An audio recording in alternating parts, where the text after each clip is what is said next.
Senhor da vida, permite que nos reunamos em Teu nome, nesta noite bendita de felicidade e esperança, para manifestar-te nossa gratidão imperecível.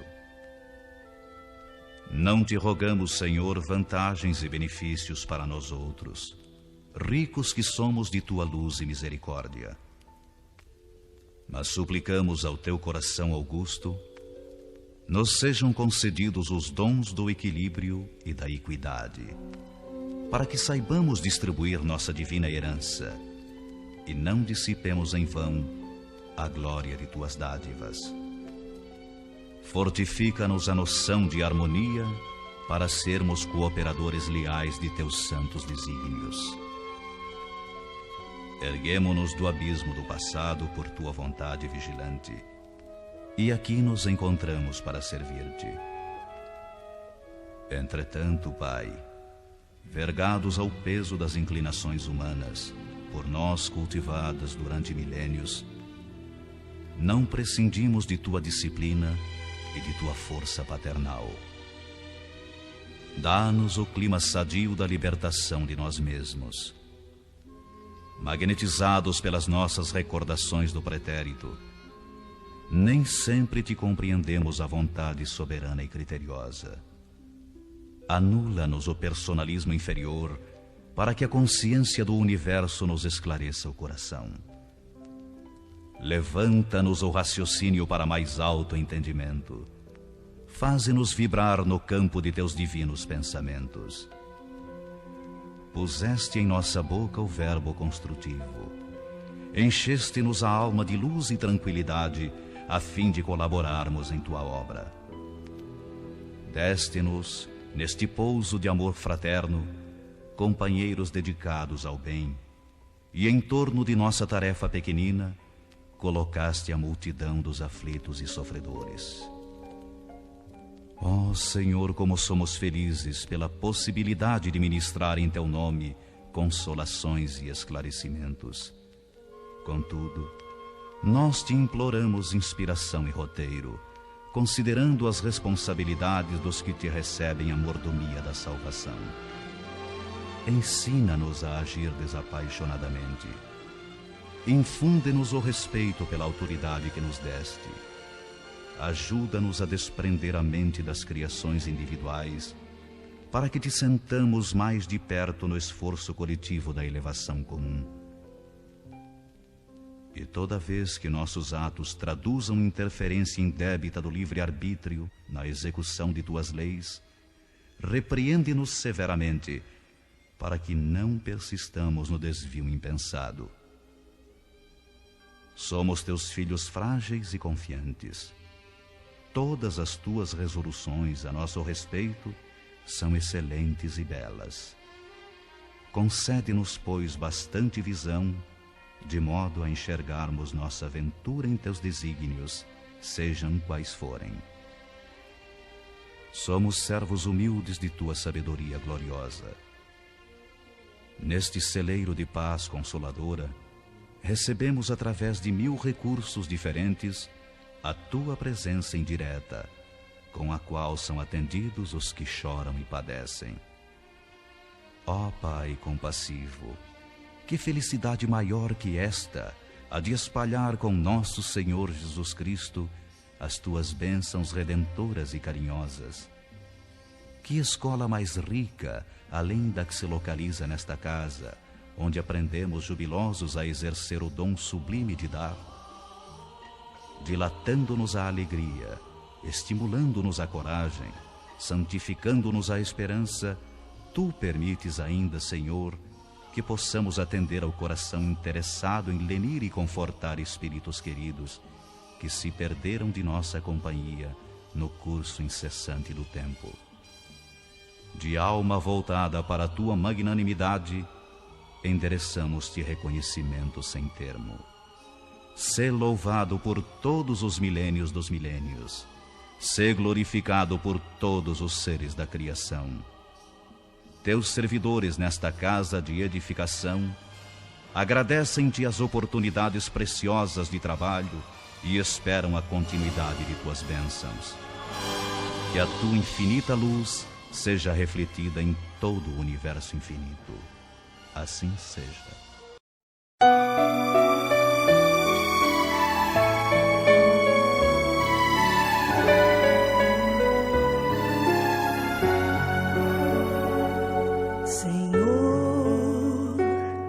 Fazei-me um instrumento de vossa paz. Onde houver ódio, que eu leve o amor. Onde houver ofensa, que eu leve o perdão. Onde houver discórdia, que eu leve a união. Onde houver dúvida, que eu leve a fé. Onde houver erro, que eu leve a verdade.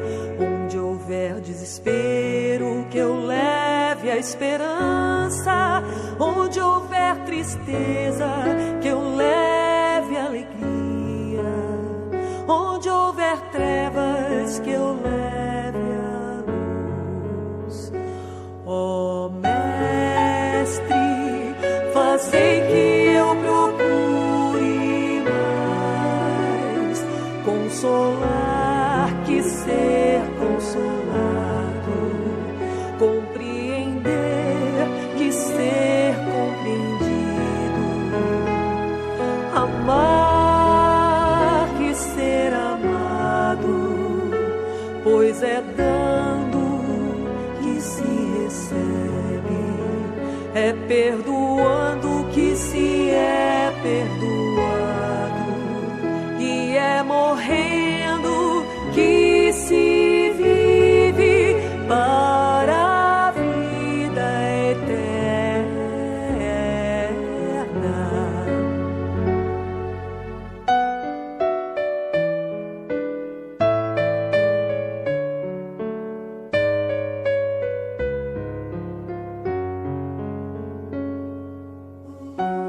Senhor, fazei-me um instrumento de vossa paz. Onde houver ódio, que eu leve o amor. Onde houver ofensa, Senhor, que eu leve o perdão. Onde houver discórdia, que eu leve a união. Onde houver dúvidas, que eu leve a fé. Onde houver erro, Senhor, que eu leve a verdade. Onde houver desespero, que eu leve a esperança. Onde houver tristeza, Senhor, que eu leve a tua alegria. Onde houver trevas, permita, Senhor, que eu leve a luz. Ó Mestre, fazei que eu procure mais consolar que ser consolado, compreender que ser compreendido, amar que ser amado, pois é dando que se recebe, é perdoando que se é perdoado, e é morrendo que se vive para a vida eterna.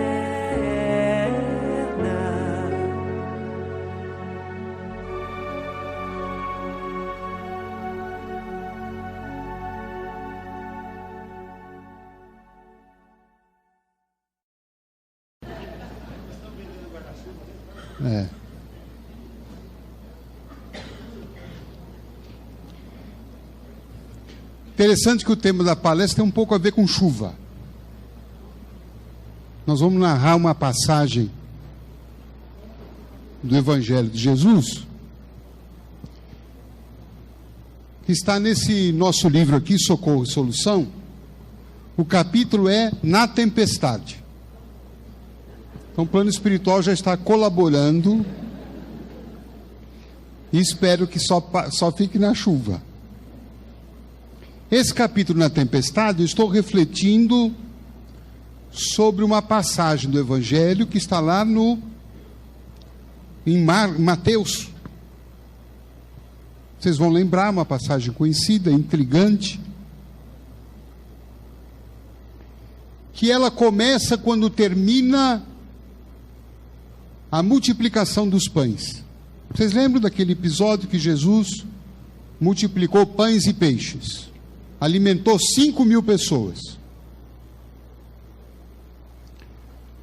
E aí, quando terminou aquele banquete, Jesus falou para os discípulos: vão para o outro lado do lago. Era o lago de Genezaré, ou também chamado Mar da Galileia. Pegue um barquinho e vão indo na frente que eu vou depois. Interessante, né? Eu fico imaginando Jesus conversando isso com... vou na frente, depois eu chego mais tarde lá. E foi exatamente isso que aconteceu. Porque Jesus falou aqui, diz o evangelista, que Jesus falou assim para mim: eu quero me despedir das pessoas. Olha aqui, que delicadeza de Jesus. Vocês vão na frente que eu quero me despedir das pessoas. 5.000.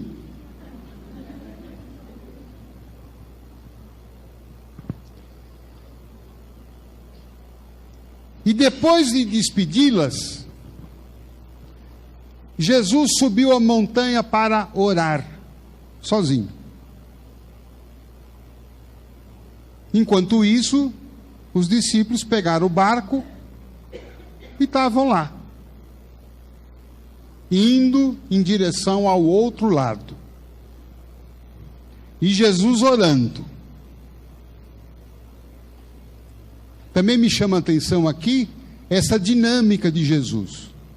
Ele trabalha, atende 5.000 pessoas, depois o que ele faz? Se recolhe. Em oração. Ou seja, ele também precisa de alimento espiritual. Jesus não é autossuficiente, como nós muitas vezes somos. Não é?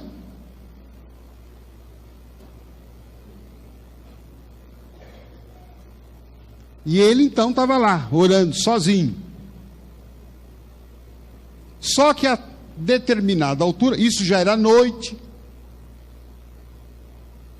uma tempestade vem ali onde que estavam os discípulos. Ventos fortes, chuva intensa, e esses ventos movimentavam ondas. E os discípulos então começaram a ficar temerosos com o destino deles. O barco vai virar. Onde está Jesus? E onde que ele estava? Orando. Só que, em determinado momento, no auge daquele desespero, narra que o Evangelho, que nas últimas horas da noite, Jesus veio até os discípulos andando sobre o mar. Você imagine a cena? Ele vem surfando, andando sobre as águas. Os discípulos, quando olharam, diz assim, eles gritaram de medo, dizendo: é um fantasma. Interessante. Por que eles olharam para Jesus e chamaram ele de fantasma? Aí surgem duas teorias, duas possibilidades. A primeira é: Jesus estava lá no monte orando, o corpo dele ficou lá, e ele foi em espírito atender lá, socorrer os discípulos. É uma possibilidade. A outra, não. É que ele veio em corpo e espírito. Mesmo porque, nós vamos ver mais para frente, que ele acaba entrando no barco. Sem querer contar o fim da história. E já contando, ele entra depois no barco. Então, uns alegam, não, ele foi em corpo e espírito. Bom, De Luca, o que é que então de fato aconteceu? Ele foi em espírito ou foi em corpo e espírito? Não sei. Vocês encontrarem ele, perguntem, conversem com ele. São possibilidades.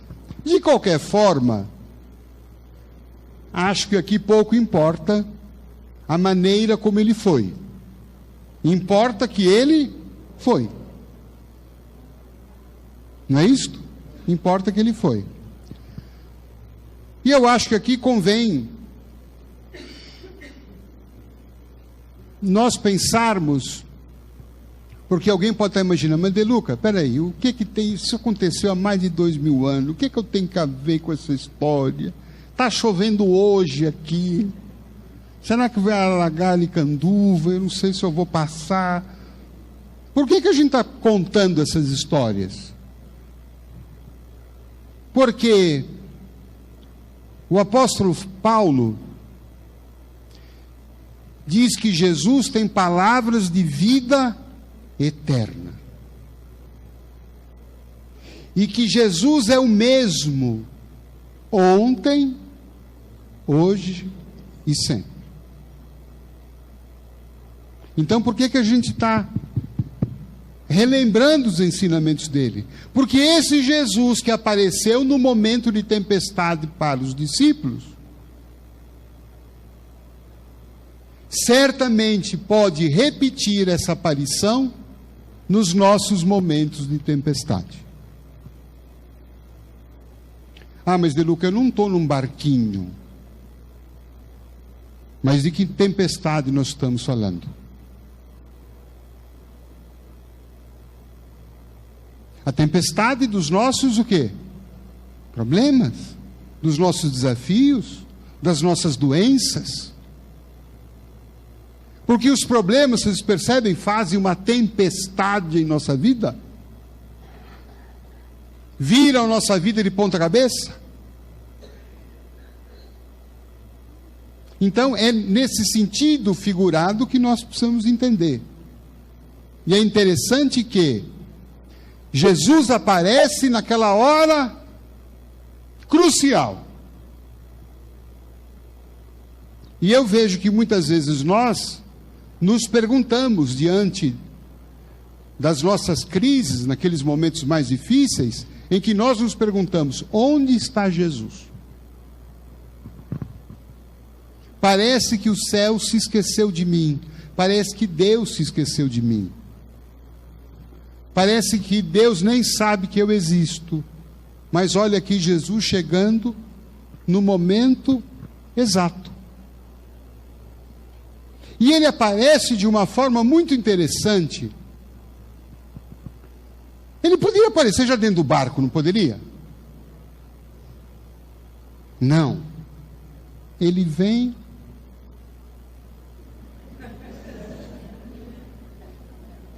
tranquilo,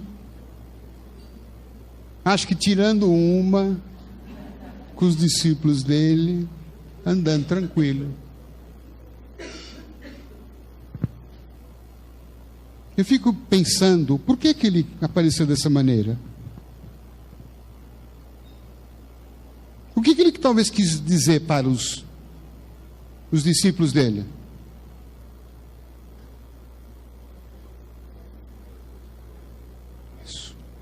É o que exatamente ele vai dizer quando os discípulos estavam falando para ele, fantasma!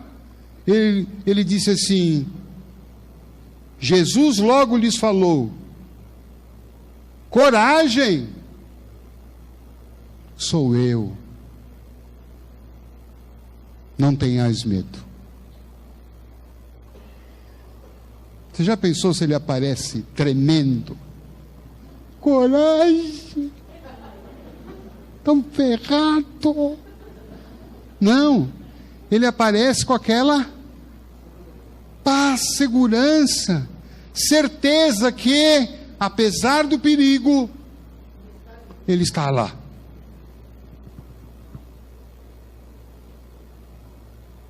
Fecha seus olhos agora e pense nesse problema que você está vivendo,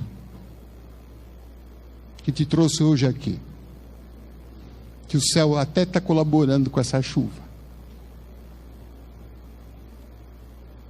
Você está morrendo de medo, você está aflito, você está desesperado, você não está vendo saída, não está vendo caminho, você não está vendo alternativa. E eis que a voz de Jesus, a presença dele aqui, esse Senhor que tem palavras de vida eterna,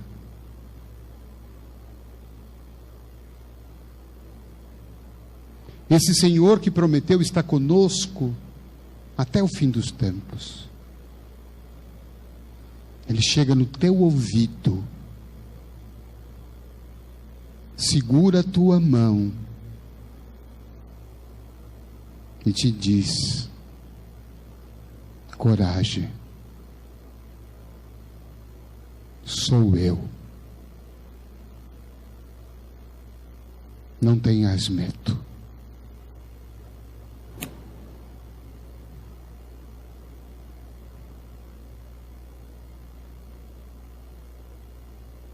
Não é forte isso? Escrevam isso no papel, esse versículo. Coragem, sou eu. Não tenhais medo. Imprima uma foto de Jesus.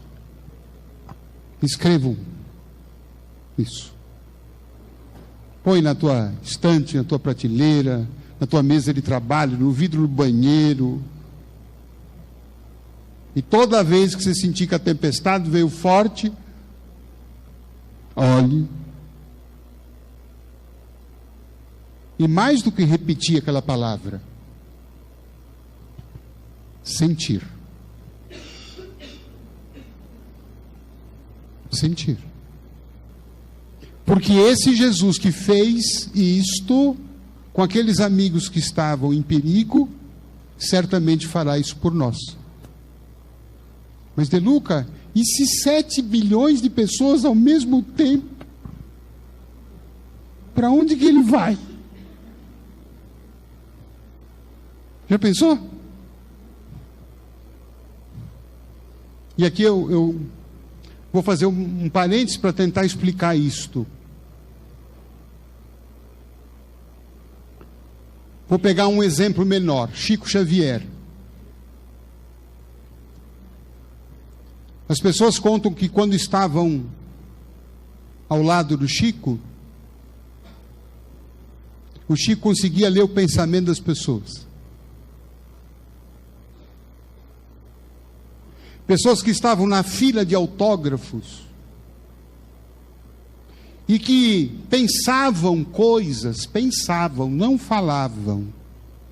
Pensavam até coisas curiosas dele. Nossa, o Chico está gordo. Nossa, que peruca ridícula essa do Chico. Nossa, o Chico está parecendo um sapo hoje. Quando chegavam para pedir o autógrafo, Chiquinho lindo, e ele falava: ah, minha irmã, os sapos também são de Deus. Ah, minha irmã, eu estou pelejando para fazer regime. Para cada pessoa ele tinha uma resposta.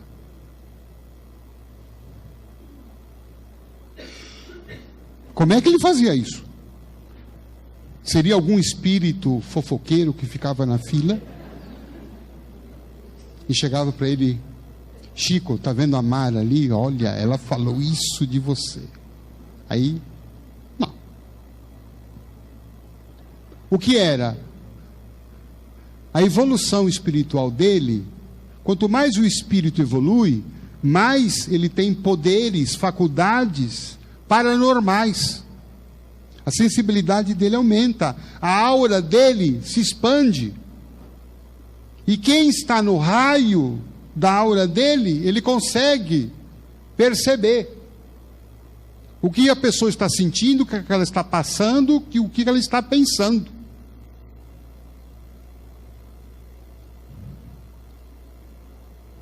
A NASA, interessada nos poderes mediúnicos do Chico, contam alguns amigos pessoais dele, esteve aqui no Brasil e fez pesquisas, fez testes para descobrir o campo áurico dele. Quanto media esse campo? Quanto será que mede o nosso? A nossa aura? Vocês acham? Meio metro. Vamos ver quem dá mais ou menos. Depende de cada um. Mas, em média, os habitantes aqui do plano terreno, reencarnados no Brasil, em São Paulo, Taquera, né? Vila Matilde, tem mais ou menos quanto? Meio metro, 10 centímetros, 3 centímetros. Não tem mais algum otimista aí? O pessoal no fundão que é mais evoluído. 5 metros. Hoje vamos tomar passe com aquele irmão.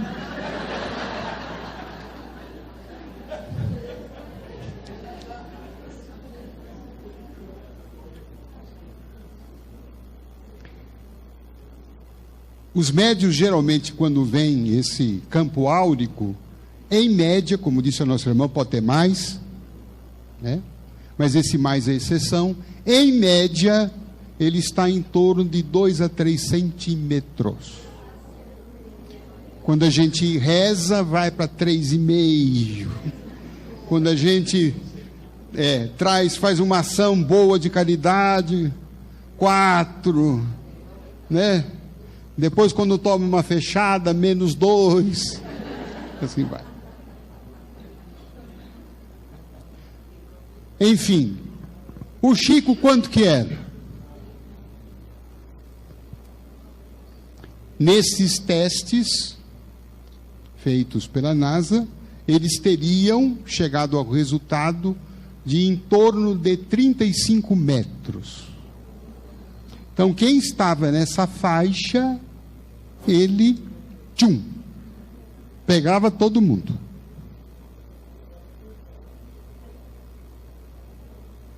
O nosso irmão está quase lá, 5, tá. Né? Agora vamos do Chico para Jesus. Qual é o poder? Qual é o campo áurico de Jesus?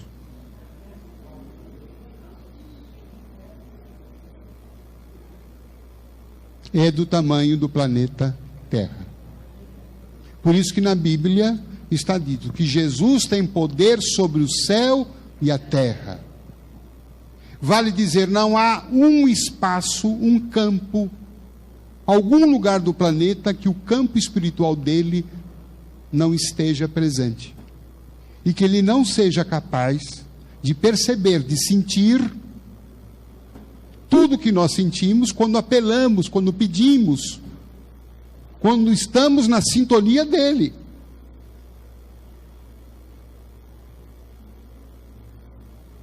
Então, isso que aconteceu com os discípulos, acontece com todos nós. Pode acontecer. É factível. É possível, é real.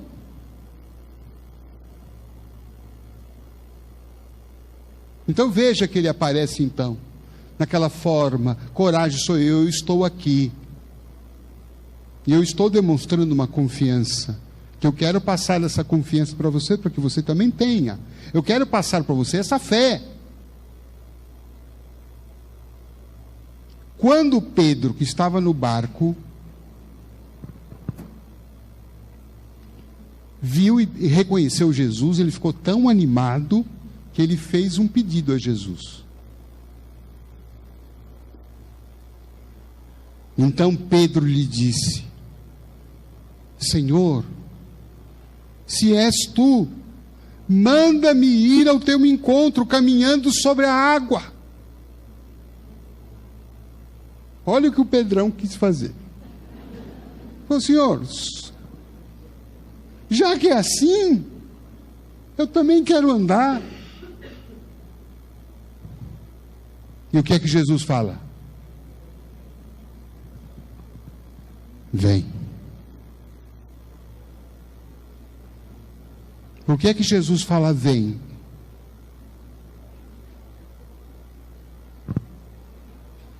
Porque ele sabe que aquilo era possível ao Pedro. Se ele soubesse que Pedro não seria capaz, ele ia falar para o Pedro, fica aí. Concorda? Mas ele fala, vem. Veja a confiança. Veja o que ele está dizendo. Olha, esta minha paz, essa minha fé, essa minha confiança em Deus, vocês também podem ter. A ponto de dominar sobre as águas. A ponto de dominar a tempestade dos problemas. Não sou só eu que posso fazer isto. Vem. E o Pedro foi. O que aconteceu de... Pedro desceu do barco e começou a andar sobre a água em direção a Jesus. E começou a andar.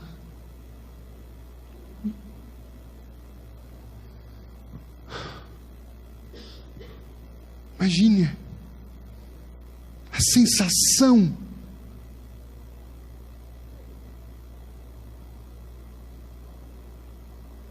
Mas, sempre tem um mais, né? Mas todavia, porém, contudo, sentindo o vento, bateu um vento forte. Imagine o Pedrão, tranquilo, confiante, se achando. Bateu aquele ventão forte. E narra aqui o Evangelho que ele ficou com medo.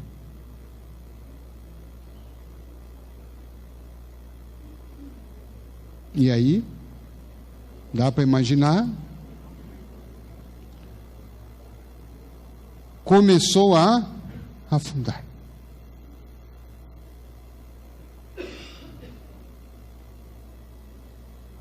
Veja que coisa interessante. Ficou com medo, ele perdeu a autoconfiança, perdeu a fé em si.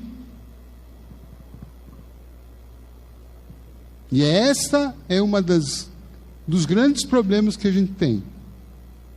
Falta de confiança em nós. E quando a gente duvida da gente, quando a gente duvida, a gente se divide. A gente perde. A gente enfraquece. E foi por isso que ele começou a afundar. Por isso que a gente afunda em muitos projetos. Porque a gente duvida da nossa capacidade de andar sobre as águas das dificuldades. E evidentemente que ele, quando começou a afundar, começou a gritar: Senhor, salva-me! E Jesus então estendeu a mão. Veja novamente o socorro dele. Porque ele poderia fazer: Pedrão, vai tomar uns caldos agora. Né? Não.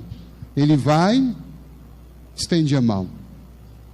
Então veja, mesmo nos nossos momentos de fragilidade, nos nossos momentos de fraqueza,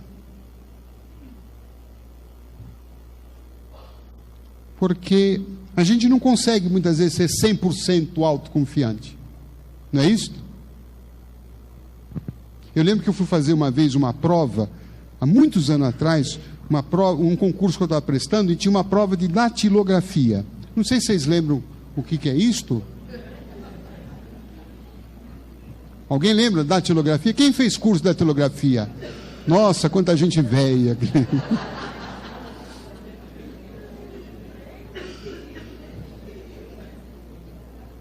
Não, IBM já é coisa mais nova. Eu sou do tempo da Olivetti. Hamilton. Não é isso? E aí entrei na sala, que era a prova de datilografia. Entrei cheio de confiança. Que eu tinha feito um curso. Veja, curso de datilografia. Tinha diploma. Meu primeiro diploma foi de datilografia. Você tem certificado também? Ah, não tem. Bom. Entrei na sala, tinham mais 30 candidatos, cada um com a sua máquina. E eu, que nem um Pedrão. Aí deram um texto que você tinha que datilografar. E tinha um tempo. Você tinha que terminar aquele texto naquele tempo.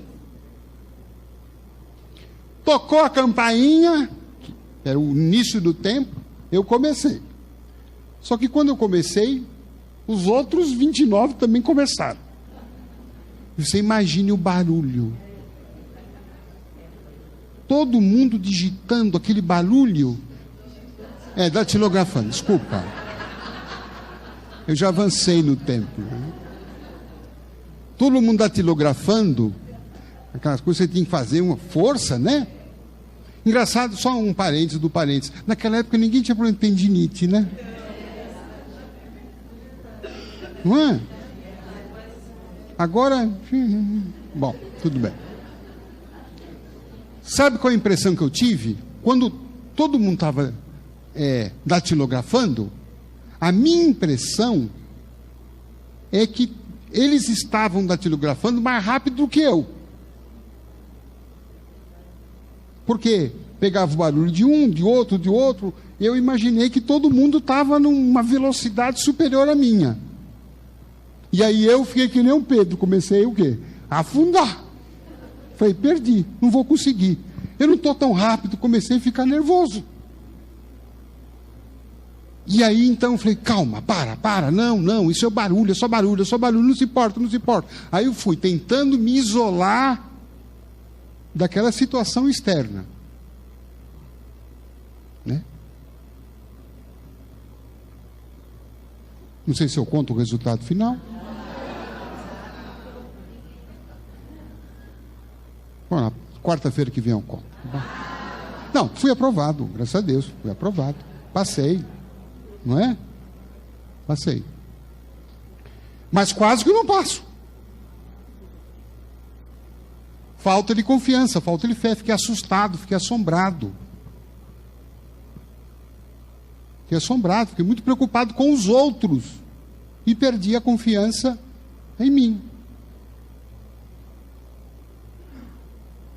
Numa outra oportunidade, numa outra experiência que pode demonstrar, e sem querer fazer autobiografia, anos depois, fui fazer um outro concurso. O concurso tinha 80 vagas e 5.000 candidatos. Esse nossa era isso mesmo, era a minha sensação. Né? Como é que vai ser? 2 dias antes do exame, eu falei com um professor meu. Falei, professor, o exame é domingo, mas eu acho que não vai dar. Ele falou, por quê? Foi 5.000 candidatos. Só 80 vagas.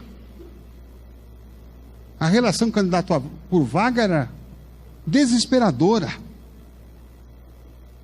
Ele falou assim para mim, ele falou, mas o que você tem? Eu falei, a concorrência. É muita concorrência. Ele falou assim, não é. Eu falei, como não? Eu falei, não é. Você sabe qual é o único concorrente que você tem? Eu falei, não. São vários. Ele falou, não, só tem um. Eu falei, você. Eu falei, como eu? Tem 5.000. Ele falou assim: o histórico de todos os concursos dos 5 mil, em torno dos 5 mil candidatos, eles não conseguem preencher as 80 vagas.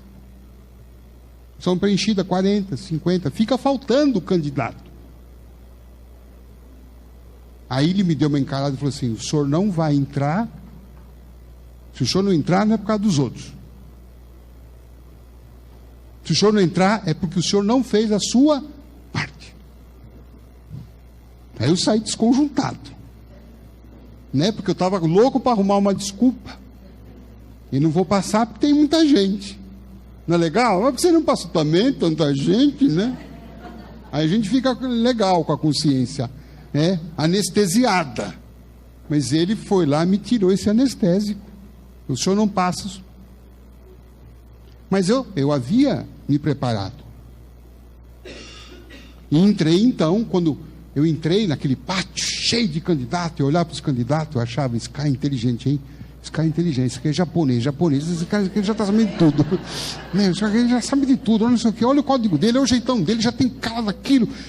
Você percebe? Eu projetava tudo nos outros, os outros eram maiores, os outros podem, e eu... E aí voltei lá na conversa com o professor: não, tira o foco dos outros, boa sorte para todo mundo, mas eu tenho que fazer, confiar em mim e fazer. Eu tenho que fazer. Foram 4 etapas. Em cada etapa era um sufoco. Porque na próxima etapa, os que passavam, eu falava: passaram os melhores agora. Agora só tem gente boa, agora só tem gente... Mas que sacrifício que foi para não afundar, que nem o Pedro afundou.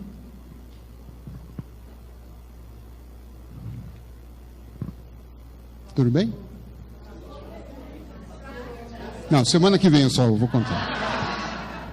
Passei. E aí então, quando Jesus estendeu a mão para Pedro,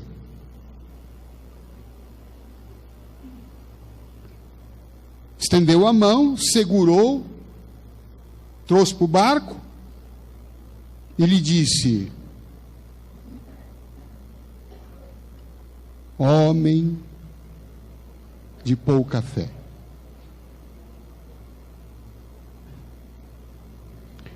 Por que duvidaste? Pergunta que Jesus fez para Pedro. Anote isso também, essa pergunta de Jesus. Para ler todo dia de manhã. Quando você sair para o emprego, quando você for fazer um exame, quando você for fazer uma prova. Qualquer situação em que você tem que mostrar alguma coisa sua, lembre-te de Jesus perguntando.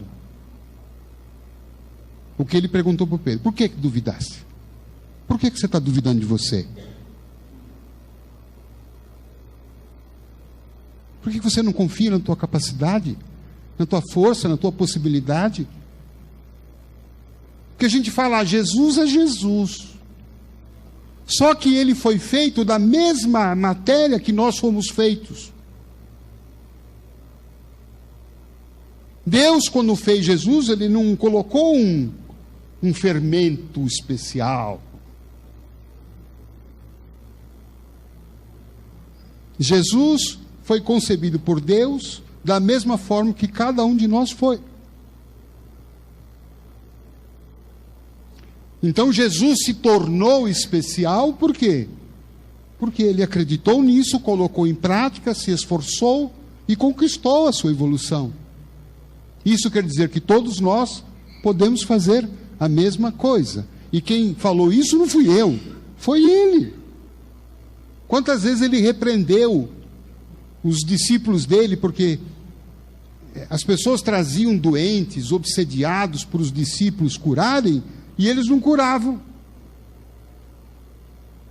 E aí traziam para Jesus: ó, Jesus, eu levei lá para os teus discípulos, eles não conseguiram nada. E Jesus falava depois para eles: escuta, vocês, tudo o que eu faço vocês podem fazer, mas a base disso qual é? Primeira, confiança em si. Se a gente duvida da gente, a gente sabota.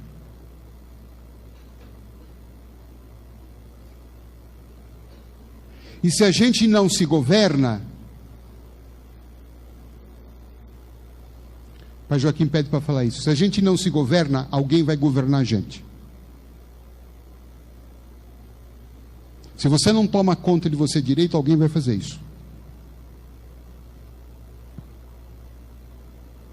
Percebe como que a gente dá poder para os outros? Como a gente se abandona?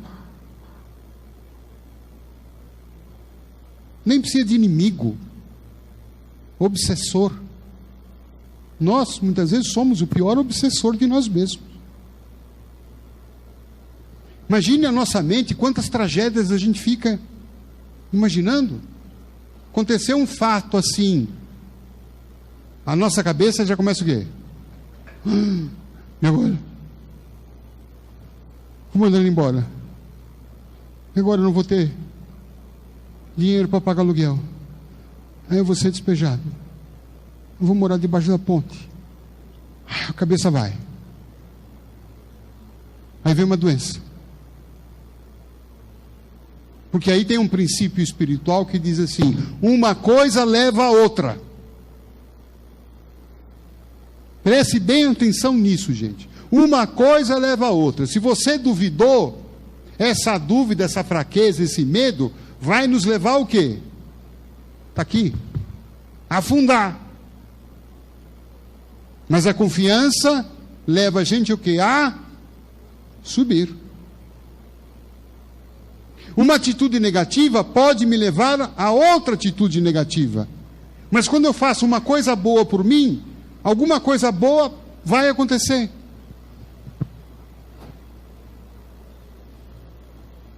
Tem uma passagem muito interessante, já contei aqui alguns anos atrás, mas de um cozinheiro italiano que tentou buscar a sorte dele nos Estados Unidos.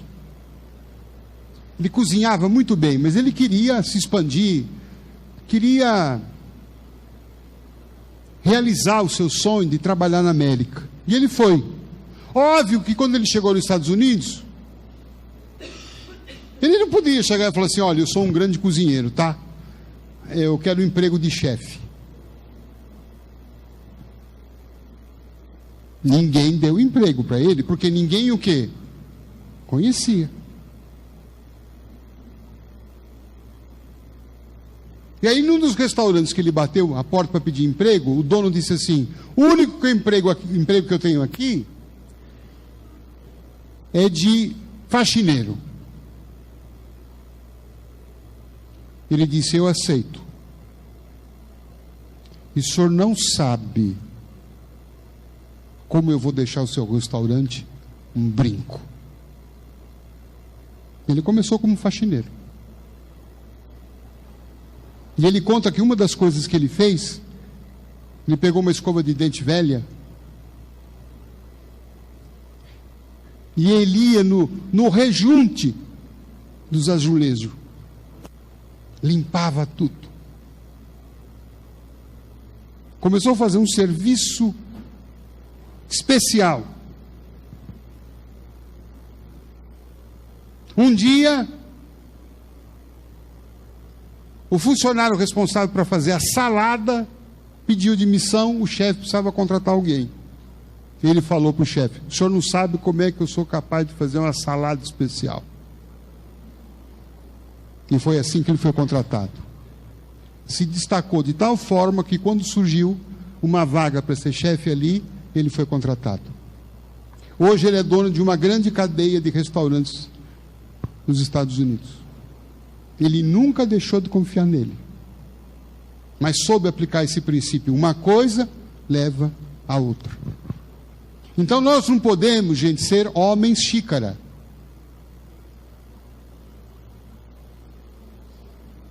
Homens de pouca fé. Horrível essa, né?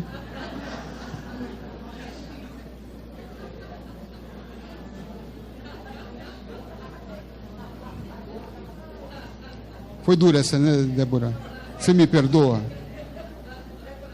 Você me perdoa, né? Quando vocês forem tomar xícara, cafezinho, vocês vão lembrar disso. Tá? Então, assim que subiram no barco, Olha o que aconteceu, o vento cessou. E os que estavam no barco se ajoelharam diante de Jesus, dizendo: verdadeiramente tu és o Filho de Deus.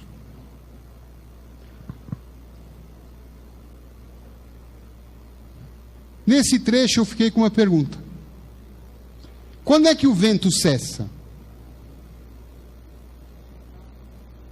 Quando Jesus entra no barco. E aí eu me perguntei, e me pergunto, e me incomodo com essa pergunta. Dói essa pergunta. E eu não quero me sentir sozinho. Isso que eu vou dividir com vocês. Será que Jesus está no nosso barco? Está no barco da minha vida?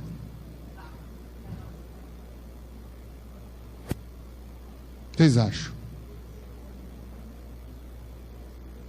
Eu, a princípio, fui apressadinho como vocês, disse: sim, legal, claro. Aí eu perguntei: será? Porque, num primeiro momento, a gente diz está, ou eu digo está, porque eu oro, eu peço coisas para Ele todos os dias. Jesus me ajuda aqui, Jesus me cure, Jesus me endireite, Jesus ampare aqui fulano, Jesus me socorra. Mas será que Jesus está no nosso barco? É só isso? Esta minha relação de pedinte? É só isso?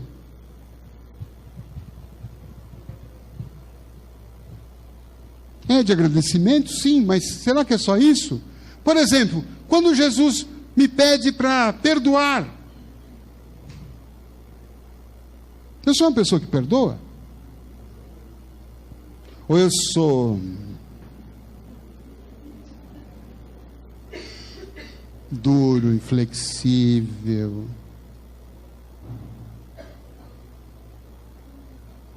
Se eu não perdoo, por exemplo, Jesus não está no meu barco.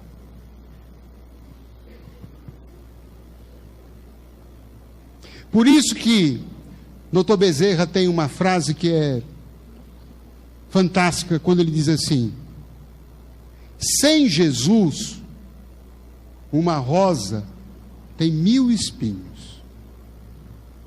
Com Jesus. Não, eu acho que eu inverti, né? Sem Jesus, uma flor tem 1000 espinhos. Com Jesus, um espinho tem 1000 flores.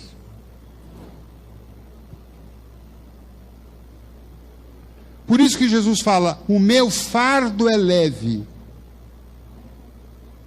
Venham a mim, o meu fardo é leve. Vamos pegar a questão do perdão. Quando eu não perdoo, eu estou na mágoa, eu estou na violência, eu estou no ódio, eu estou na culpa, eu estou no ressentimento. Eu estou leve ou eu estou pesado? Pesadíssimo. Eu estou feliz? Eu sou uma pessoa, está bem com ela, está tranquila, está leve, está descontraída? Não. Eu posso estar cheio de razão. Fulano me fez isso, eu tenho razão. Por isso não perdoo. Não aceito. Não quero. Não sou feliz.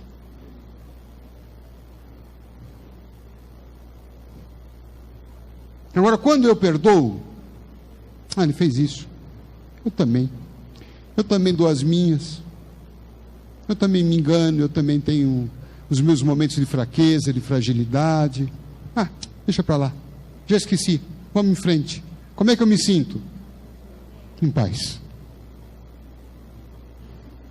Leve. O meu fardo é leve, meu jugo é suave, disse Jesus. Você toma uma espetada, sim. Mas quando a gente perdoa, aquilo vira flor. Agora, quando a gente toma uma alfinetada e fica no ressentimento, naquele ódio, aquilo vai virar o quê? Um jardim de espinho para nós.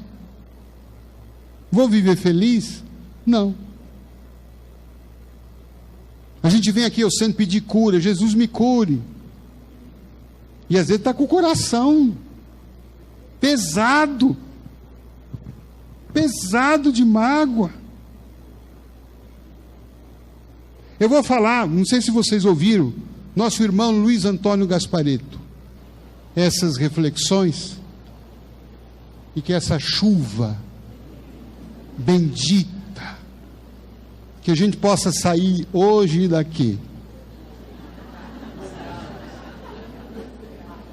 com essas bênçãos, com esse barco e ninguém mais, nunca mais afundar. Porque no nosso barco hoje entrou Jesus. Um beijo no coração.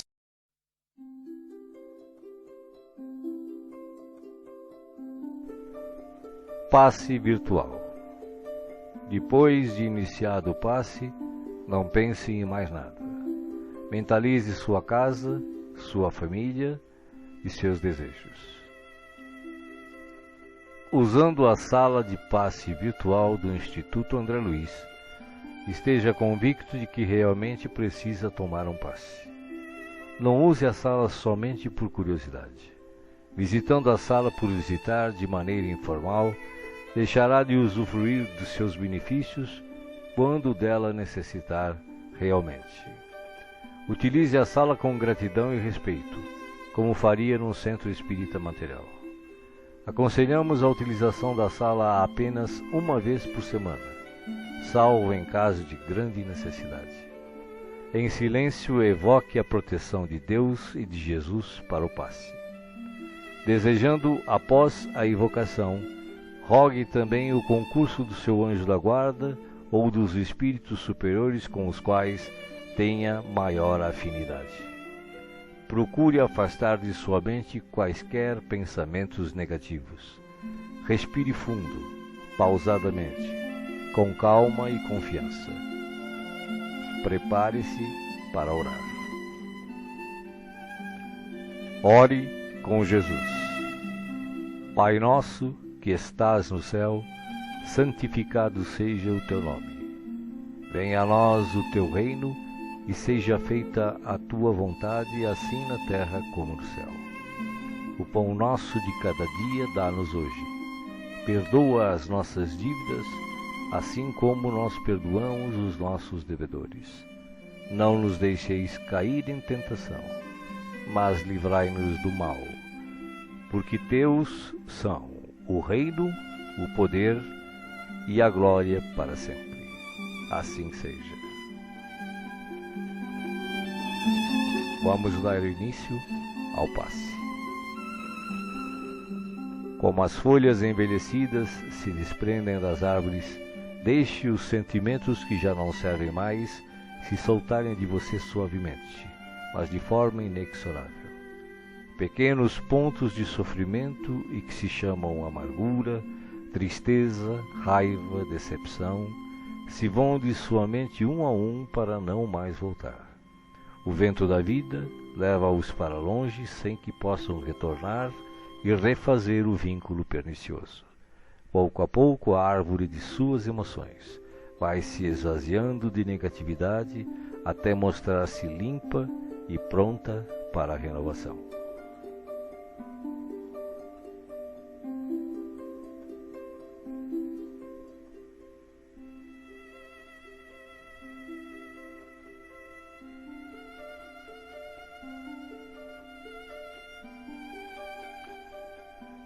Sentindo-se leve, sem o peso das folhas mortas que se desprenderam e se foram, você recebe agora suavemente sobre o corpo e a alma a água da vida que cai em abundância dos céus. Esta água limpa, higieniza, purifica, desobstrui e tonifica todas as células do seu ser. Nada fica fora da sua ação renovadora.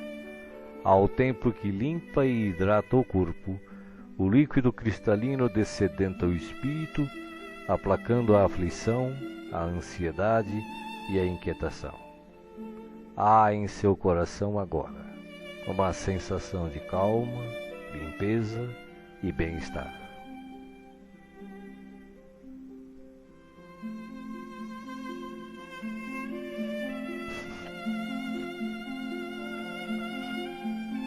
Um leve frio, e eis que o sol de Deus surge para aquecer e aconchegar. Os raios cariciosos penetram-no por inteiro, aquecendo-o ternamente qual materno abraço, proporcionando conforto e segurança ao coração. Neste momento, o amor maior aquece o seu ser, afastando o gelo de toda e qualquer aflição. Nenhum outro sentimento que não o de alegria e confiança assomam à sua mente agora. Você está em paz, envolvido pelo calor que o protege.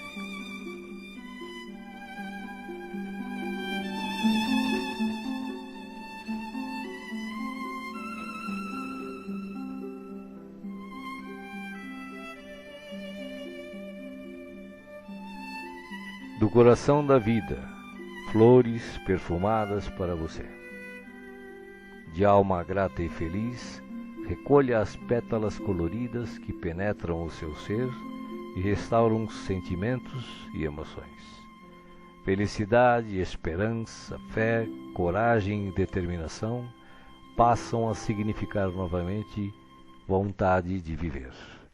Mas além do perfume e da cor, a natureza neste momento lhe envia o que possui de melhor, a capacidade infinita de restaurar-se em sublime beleza, ainda quando os golpes do mal parecem decretar-lhe o fim.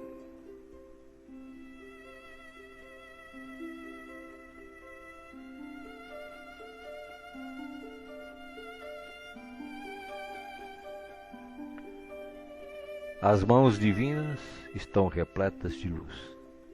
Suavemente a luz transborda e se derrama sobre você, como cascata dourada de indizível e ignota essência. A alma, pouco a pouco, se impregna de doce felicidade, permitindo o renascimento íntimo dos mais nobres propósitos de elevação, progresso e realização. Banhado em sublime força, você se entrega profundamente ao doador da luz, absorvendo as energias que darão a partir de agora novo e abençoado impulso ao seu viver.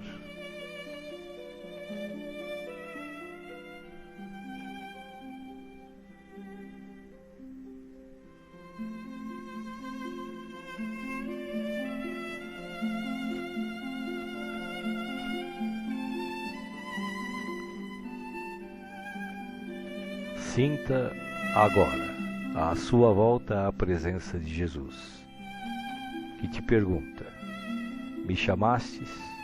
Estou aqui. O que queres de mim hoje? De que precisas? Peça, meu filho, peça, minha filha. Estou aqui para ajudar. Faça agora o seu pedido especial a Jesus, enumerando os problemas e as dificuldades que o afligem. Escutei o que pedistes, com amor e atenção. Agora, conto com a tua fé, a tua confiança em mim, para a solução dos teus problemas. Vai em paz. Te acompanharei com os olhos, não te perderei. Creia em Deus, creia também em mim. Estarei com você todos os dias, até o fim. Seja feliz. Deixo-vos a paz, a minha paz vos dou. Não vou-la dou como o mundo a dá. Não se turbe o vosso coração. Crede em Deus, crede também em mim. Não se turbe o vosso coração, nem se atemorize. Eu sou o caminho e a verdade e a vida. Ninguém vai ao Pai a não ser por mim. Os bons espíritos, os espíritos puros e as falanges de luz também enviam a você agora as melhores emanações de paz, saúde, alegria e refazimento, do mais altos desde as mais belas cidades espirituais até a morada dos anjos, Em uníssono com o Criador, uma radiosa luz o envolve plenamente. Você não está só. O universo inteiro pulsa o amor de que se constitui, e este amor quer tocá-lo agora, em toda a sua plenitude, para que os problemas, as dores, as enfermidades e as dificuldades em geral sejam afastadas em favor da sua paz e renovação. Você está recebendo vida, vida em abundância. Guarde-a no coração.